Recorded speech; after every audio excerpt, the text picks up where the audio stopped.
करोड़ों हिंदू मजदूर सड़क पर पैदल और भूखे प्यासे मर रहे हैं। कहाँ गए हिंदुओं के ठेकेदार?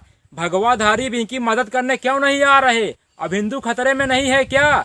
अब हिंदू ही नहीं बल्कि हिंदू का परिवार, हिंदू के बच्चे, हिंदू की नौकरी, हिंदू की जान भी खतरे में है। जिस देश के मजदूर हजारों किलोमीटर पैदल चलकर अपने घर जा रहे हो, वहाँ का प्रधानमंत्री आत्मनिर्भरता का भाषण दे, उससे क्या उम्मीद करोगे? आज समझ में आया हमारे पूर्वजों ने 70 साल तक बीजेपी को वोट क्यों नहीं दिया। क्योंकि वो जानते थे इनकी औकात देश चलाने की नहीं बल्कि हिंदू मुसलमान में दंगा कराने की है। मेरी बात याद रखना, हिंजड़ों से औलाद और बीजेपी से विकास की उम्मीद केवल आसाराम राम रहीम की गुफाओं में पैदा होने वाले अंधभक्त ही कर सकते हैं। तबाह होकर भी तबाही नहीं दिखती है, अंधभक्ति है जनाब, इसकी दवाई नहीं बिकती। धर्म को धंधे में मिला दिया जाए तो बड़ा फायदा है। किसान 50 रुपए लीटर गाय का दूध नहीं बेच पाता, रामदेव 90 रुपए लीटर गाय का मूत्र बेच लेता है।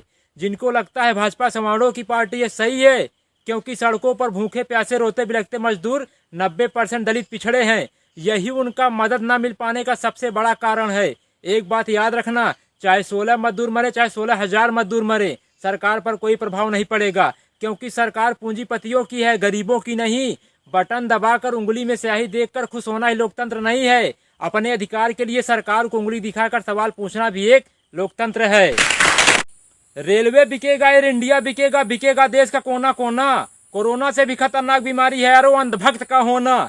हिंदुस्तान में धर्म के नाम पर खून सबका खोल जाता है। बात जब गरीब, किसान, बेरोजगार, मजदूर की होती है तो सबका खून पानी बन जाता है। विदेशों से जो उड़कर आ रहे हैं उनके लिए स्वागत में पोस्टर बैनर लगाए जा रहे हैं, और जो साइकिल से पैदल चलकर आ रहे हैं उनके ऊपर डंडे बरसाए जा रहे हैं। गरीबों की दुर्दशा बता रही हिंदुस्तान में गरीब होना सबसे बड़ा पाप है।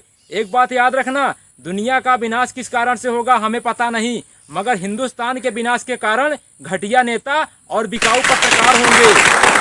पति मर जाए लेकिन सौतन विधवा नहीं होनी चाहिए, वही हाल है अंधभक्तों का। देश बर्बाद हो जाए मगर मोदी हटना नहीं चाहिए। हमारा देश बदल रहा है, बुलेट ट्रेन की जगह मजदूर पटरी पर चल रहा है। जब वो जिंदा थे तो 2 रोटी तक देने की सरकार की औकात नहीं, आज मरने के बाद 5 लाख का मुआवजा कौन खाएगा? घर से निकले थे सपना पूरा करने के लिए, किसको पता था घर जाना भी सपना बन जाएगा।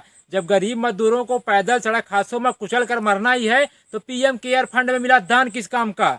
जो सरकार गरीब मजदूरों को घर तक पहुंचाने का ट्रेन का किराया तक ना दे सकी, वो 20 लाख करोड़ का पैकेज क्या देगी? एक बात याद रखना, बिखरेंगे जमी पर तो रमक छोड़ जाएंगे, बिखरेंगे जमी पर तो रमक छोड़ जाएंगे। गरीब है तो क्या हुआ, मरने के बाद भी गरीबी वाली महक छोड़ जाएंगे।